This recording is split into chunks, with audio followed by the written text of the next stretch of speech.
Vous regardez Bismarck for Change, nous sommes au pavillon d'Arménonville où a lieu l'événement Youth Spring organisé par le groupe FICAD. Nous allons parler de formation et obligation de moyens ou de résultats. J'ai le plaisir de recevoir Nadège Boguetto, responsable de grand compte chez Sobisoft. Bonjour. Et Juliette Coyer, donc directrice talent et innovation RH chez Vivendi et Global Chief Digital Learning Officer chez Havas.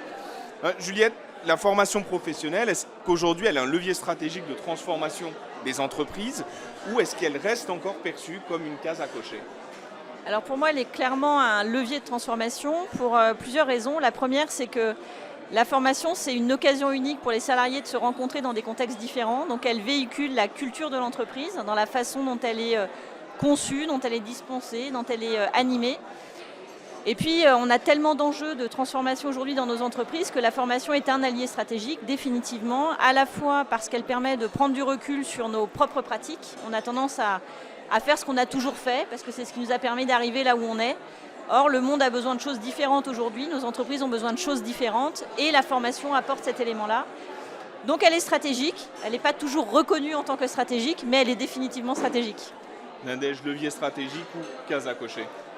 Case à cocher, puisque effectivement, on sait qu'il y a des obligations en termes de formation, il y a des formations obligatoires, il y a des formations qui sont imposées. Maintenant, effectivement, c'est un levier et il faut que la formation soit portée, je dirais, par la direction. Ça doit être une culture d'entreprise qui doit dire que la formation, c'est une chance en fait d'avoir des compétences, des connaissances je dirais la direction doit être exemplaire et doit porter le message par rapport à ça.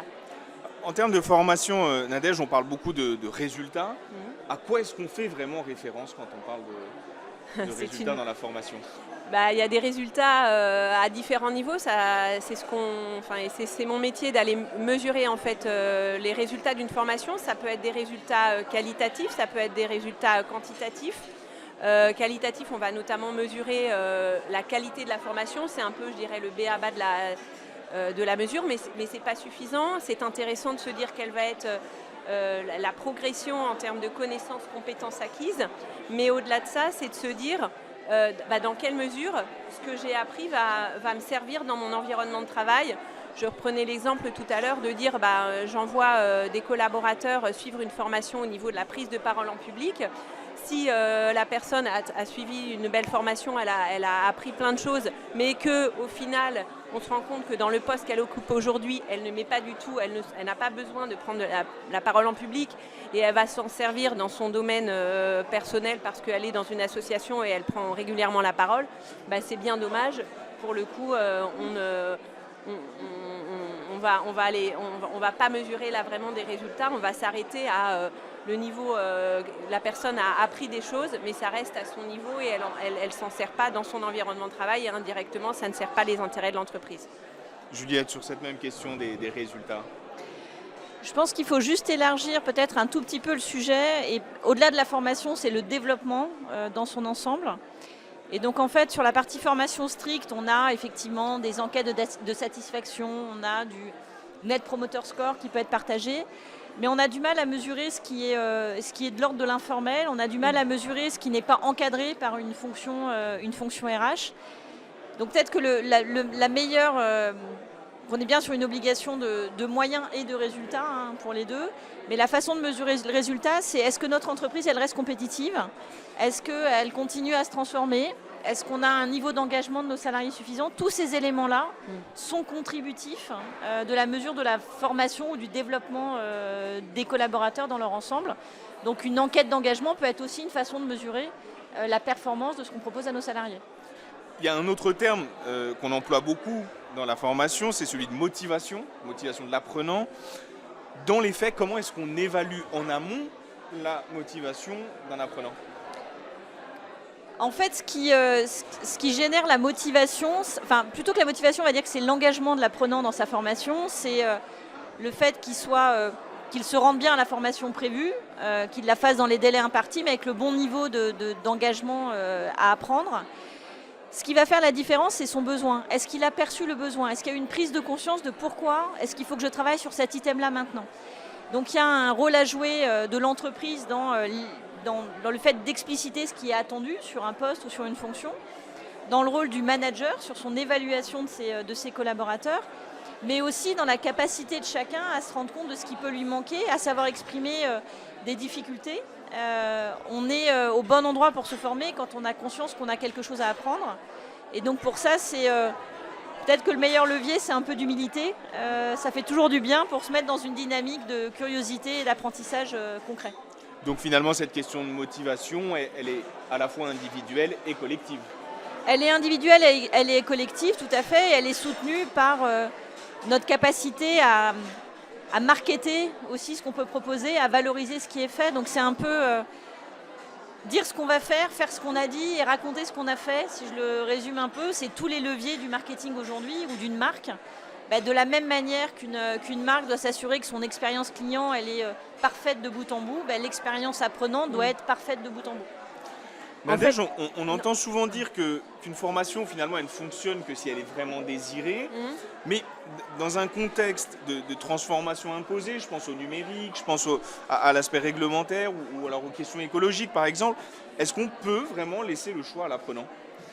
Alors, effectivement, on disait il y a des formations obligatoires, mais après, je pense que l'apprenant a vraiment son rôle à jouer, le collaborateur, en tant qu'acteur dans le monde de l'entreprise et la vie qu'il va avoir avec ses montées en compétences, connaissances. Et effectivement, en fait, comme le disait Juliette, je pense qu'il trouve un sens et qu'il comprenne pourquoi la formation ou même le système d'apprentissage dans lequel il s'intègre va lui apporter des choses pour qu'il se sente plus à l'aise, peut-être après dans sa fonction, qu'il soit plus performant.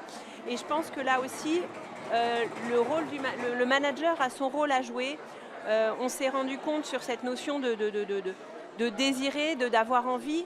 En fait, si le collaborateur a pu échanger avec le manager avant d'arriver en formation et que c'est un choix conjoint, on se rend compte que ça a un vrai impact sur la manière dont l'apprenant va arriver en formation, la posture qu'il va avoir lors de la formation, et derrière, forcément, ça va avoir un impact sur le gain d'apprentissage qu'il va avoir. Et ensuite, quand il va revenir dans son environnement de travail, on sent qu'il va avoir envie de mettre en application ce qu'il a appris pour lui, mais aussi potentiellement il va avoir envie de partager, alors avec son manager, parce que qui se sera impliqué en amont de la formation en lui faisant une restitution de ce qu'il a appris, ce que la formation lui a apporté, comment il pense mettre en œuvre ensuite, mais aussi en partageant ça avec ses collègues, ses pairs.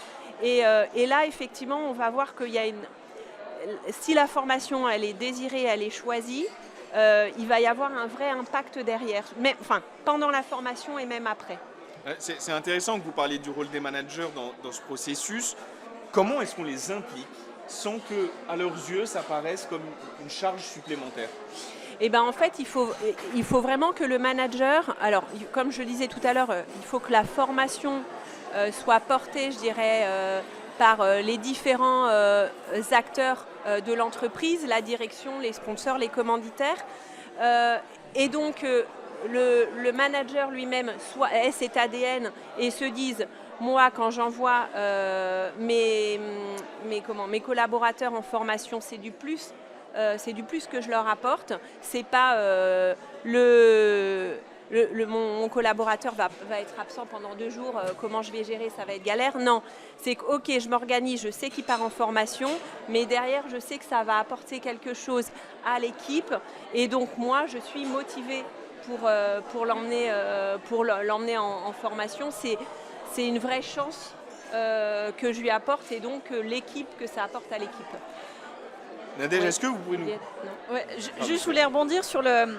En fait, ce qui est compliqué, c'est qu'on a un certain nombre de formations obligatoires en entreprise qui sont souvent peu sexy et qui sont de plus en plus nombreuses. Et donc, tout ce qu'a dit Nadège est totalement juste. Ce qui est compliqué, c'est quand on a du mal à trouver du sens à une formation obligatoire, à la fois pour le manager et pour le collaborateur. Et on peut avoir tendance à reporter beaucoup de charges sur le manager en disant « il faut que 100% de ton équipe ait fait la formation avant telle date ».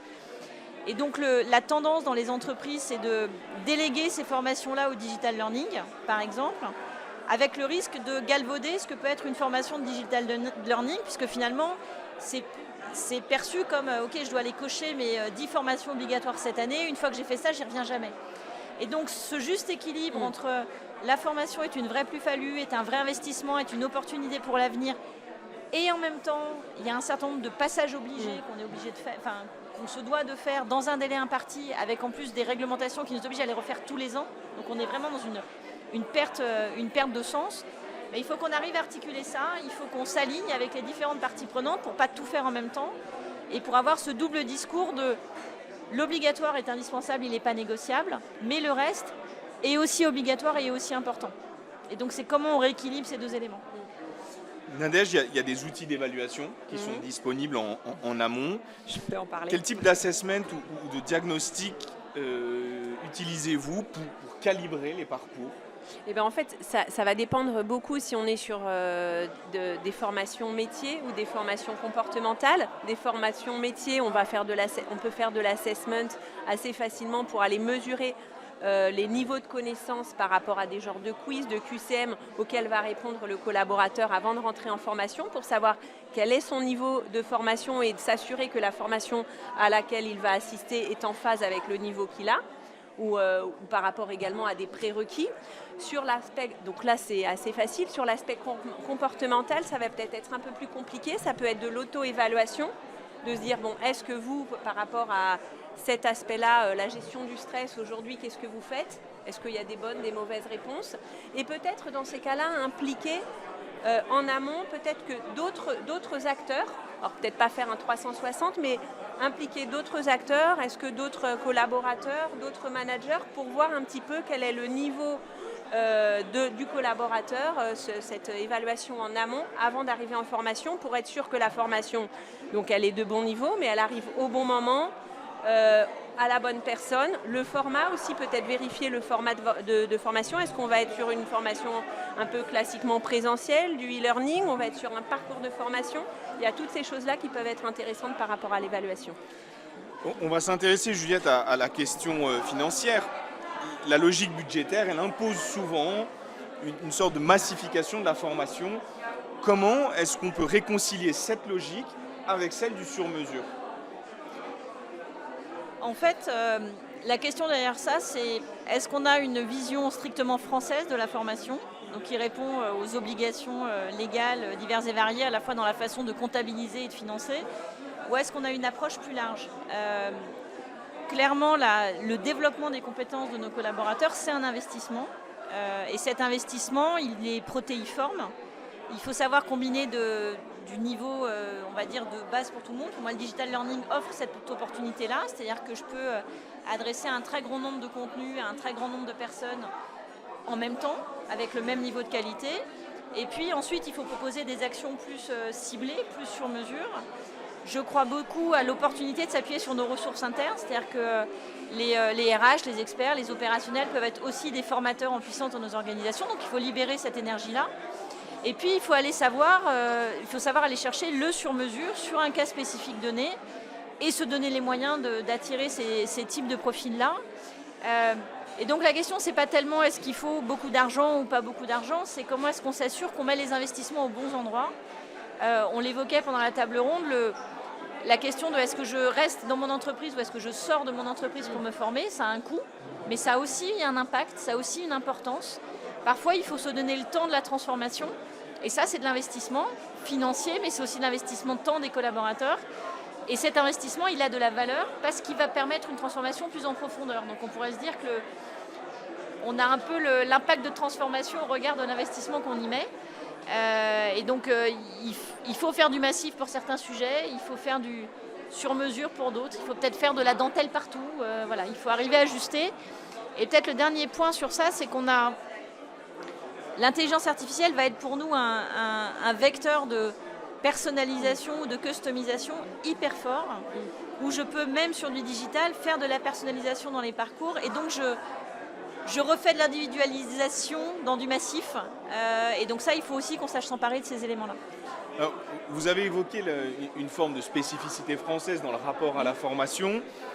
Est-ce qu'on pourrait développer un petit peu ? Est-ce que vous auriez des éléments de comparaison avec peut-être d'autres pays ou d'autres régions du monde? En fait, les directions formation telles qu'elles existent en France n'ont pas toujours d'équivalent dans les autres pays. Dans certains pays, par exemple, la formation est un peu de la responsabilité du salarié en autonomie. C'est-à-dire qu'il n'y a pas d'action de formation, il n'y a pas une formation management au sens strict dans laquelle tout le monde va passer. Et donc dans nos grands groupes, tout l'intérêt, c'est d'arriver à définir quel est notre socle commun, qui n'est pas négociable en tant qu'entreprise multi-territoire, et ensuite de s'adapter à ce qui se fait sur les territoires. J'étais récemment au Rwanda où un salarié expliquait que lui, il attendait les promos de digital learning et qu'il s'achetait tout un tas de formations digitales à venir et qui s'organisait pour se les faire dans l'année. En France, on a une habitude aujourd'hui plus enfant gâté sur un certain nombre de sujets, notamment dans nos gros groupes où on investit beaucoup. Et donc comment est-ce qu'aussi on remet chacun en responsabilité de se former, c'est aller à une conférence gratuite, il y en a aussi, c'est lire des livres, c'est écouter des podcasts, c'est faire des formations d'entreprise. Tous ces éléments-là sont des outils de développement que chacun doit pouvoir utiliser et que nous, entreprises, on doit savoir valoriser. Nadège, quelles sont les méthodes qui existent pour mesurer réellement l'impact d'une formation et je parle évidemment au-delà de la satisfaction à chaud?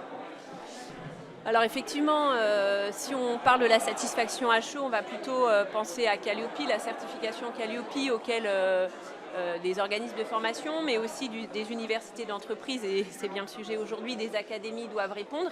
Et là, effectivement, on reste au niveau de l'évaluation à chaud avec mesure de la qualité. La qualité de l'organisation, la qualité du contenu, la qualité de la préparation en amont. Mais c'est vrai que c'est un petit peu dommage de se limiter à ce type de KPI, d'éléments pour mesurer une formation. Et c'est bien d'aller plus loin.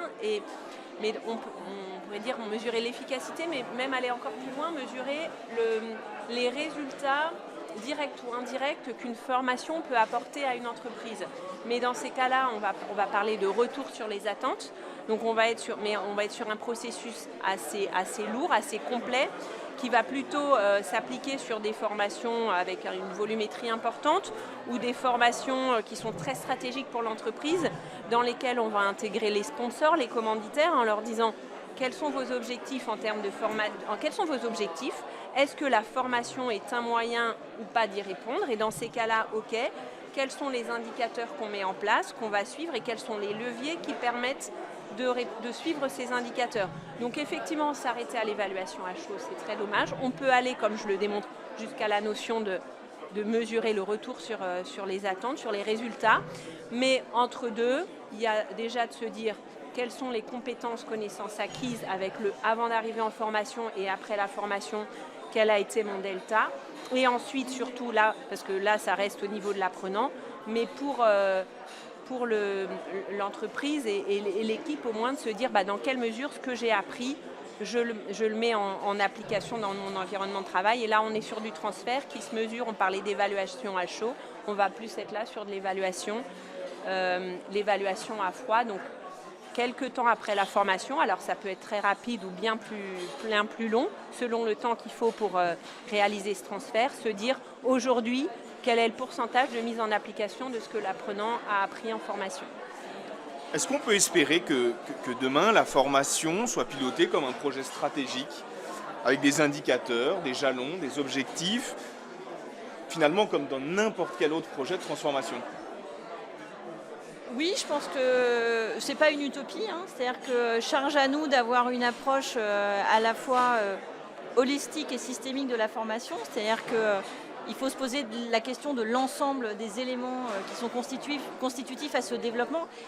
Notre environnement professionnel, il n'a jamais changé aussi vite et ça ne fait que s'accélérer.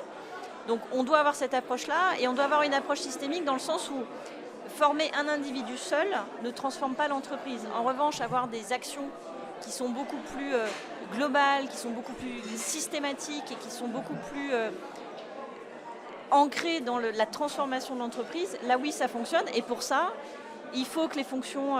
moi, je suis convaincue que les fonctions RH doivent être pas au cœur, mais doivent être partie prenante au même titre que les autres fonctions business dans l'entreprise. elles doivent avoir une curiosité pour le business au sens réel d'une organisation. Qu'est-ce qui fait sa singularité? C'est quoi le process client? C'est quoi les produits qu'on vend? Voilà.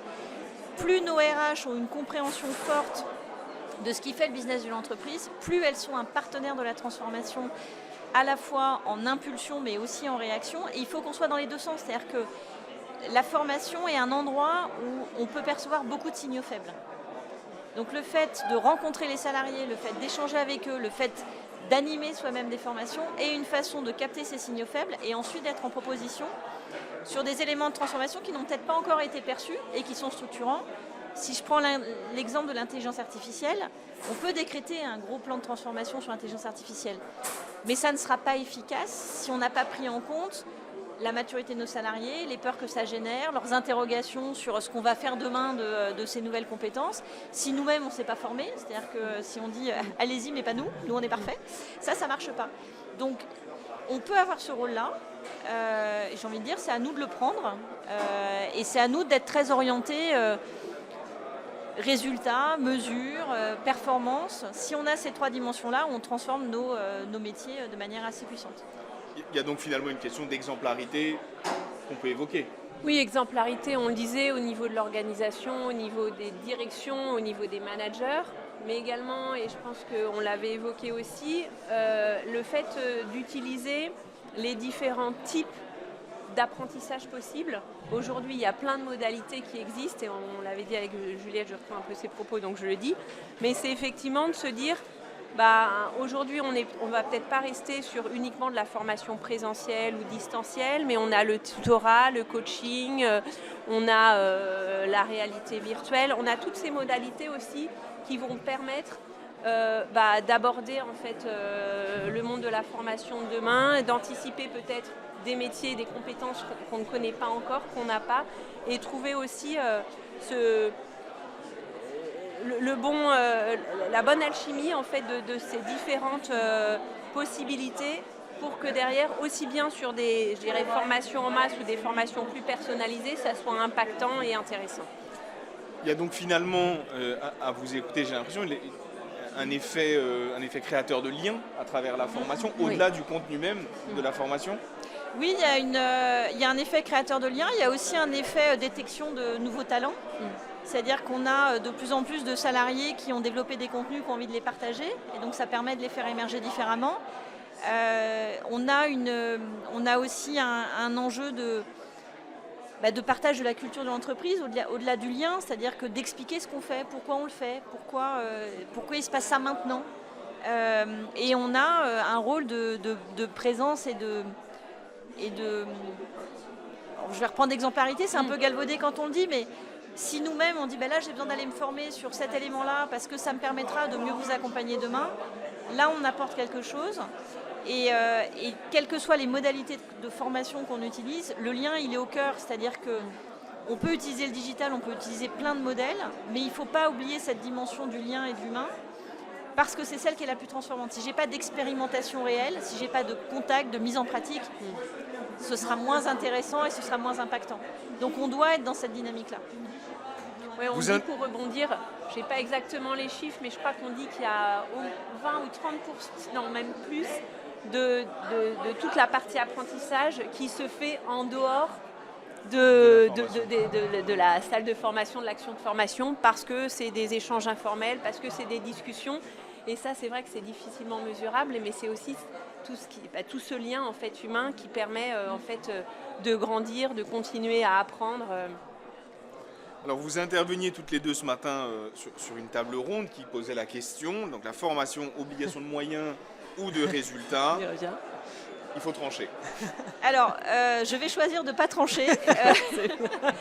Je vais choisir de ne pas trancher parce qu'en fait, ce qu'on s'est dit ce matin, c'est qu'il y a plusieurs parties prenantes quand on parle de la formation. Et que finalement, l'obligation de moyens, elle est pour l'entreprise dans sa capacité à proposer des choses et à répondre à des attentes, mais elle est aussi dans la capacité des salariés à s'emparer de ce qui leur est proposé. Et dans l'obligation de résultat, on a un enjeu à pas se tromper quand on fait des choix ou quand on arbitre entre est-ce que cette année on va se concentrer sur la formation de telle structure plutôt que de telle autre. Donc ça c'est notre responsabilité. Et de la même manière, il y a une obligation de résultat de la part du salarié qui est de savoir se positionner sur les bons sujets et de savoir les mettre en pratique. Nadège a beaucoup parlé de la transposition. J'ai du mal avec ce mot, de la transposition. Ouais. Mais c'est exactement ça. C'est-à-dire que si j'apprends quelque chose mais que je n'en sers jamais, en fait, ça ne sert à rien. Donc, les deux, moyens et résultats. Et puis, moi, j'en rajouterais peut-être un troisième. On a une obligation de faire savoir. De faire savoir ce qu'on fait, ce qu'on a appris, de partager, de faire rayonner. Il n'y a pas d'apprentissage qui n'a de valeur que pour une seule personne. Donc, plus on partage, plus on contribue à ces deux éléments. Nadège, j'aurais peut-être plus de réussite avec vous s'il fallait trancher obligation de moyens ou de Et résultats. Alors forcément, comme je suis plus dans la mesure, j'aurais tendance peut-être plus à dire qu'il doit y avoir des résultats, mais encore faut-il savoir quel type de résultats. Est-ce qu'on est sur des résultats qualitatifs, quantitatifs? Est-ce que tous les résultats sont mesurables? Et en fait, je vais revenir sur déjà se dire, avant de mettre en place une action de formation, c'est pourquoi? Qu'est-ce que je veux obtenir? Quel est mon objectif? Et à partir de là, de se dire, OK, quels sont les résultats attendus ou est-ce que la formation est uniquement un moyen d'atteindre ce résultat? Le sujet est vaste. Je reste avec vous. Autre sujet vaste. Demain, quelle utopie ou quelle ambition est-ce que vous souhaiteriez pour les dispositifs de formation en entreprise? Je pense qu'on l'a un petit peu évoqué, c'est de se dire qu'on ne sait pas en fait demain quels seront les métiers, quelles seront vraiment les compétences attendues. Aujourd'hui, on a plein de choses possibles, plein de typologies, de manières d'apprendre qui sont possibles. On a notamment l'IA, donc est-ce que c'est de se dire il faut garder la notion de créativité, la notion d'être aux aguets sur toutes les possibilités qui s'offrent à soi et par rapport à ça, et l'intelligence humaine et l'humain, se dire comment j'utilise les moyens qui me sont donnés, qui sont de plus en plus importants, pour toujours former et se dire que être formé et formé, c'est une chance. Et c'est pas un acquis, c'est pas forcément une obligation, mais voilà, c'est de se dire en fait, quand je suis moi acteur de ma formation, j'ai plein de moyens qui sont à ma disposition, mais je vais utiliser ces moyens pour avoir un parcours qui soit le plus personnalisé possible pour arriver à un résultat qui soit le plus probant. Juliette, sur l'avenir de la formation, l'avenir idéal? Moi, je trouve qu'on est déjà pas mal. Aussi. On peut aller plus loin, mais le cœur du sujet, c'est on a encore besoin de progresser sur notre capacité dans nos organisations à avoir une vision très claire des compétences. Et donc, en fait, quand on sera beaucoup plus affûté sur nommer une compétence, l'évaluer et savoir activer au bon moment les sujets, quand on sera plutôt en prospectif qu'en curatif, peut-être que là, on aura gagné. Et en fait, moi je trouve que les équipes formation font un boulot formidable dans les différentes organisations. Elles ne sont pas toujours reconnues à leur juste valeur. Et peut-être que la vraie utopie, c'est celle-là. C'est comment est-ce qu'on se rend compte qu'on contribue tous à un même objectif qui est, qui est de permettre à nos entreprises d'être à la fois durables et performantes, durables au sens longévité, mais aussi empreinte dans leur écosystème, et performante parce qu'on doit quand même délivrer de la performance, c'est ce qu'on attend de nous, mais il y a une autre façon de faire de la performance qui est en train d'émerger, et donc c'est à ça qu'on contribue. Merci pour votre réponse et votre optimisme. Quant à moi, je vous dis à très bientôt sur Be Smart for Change.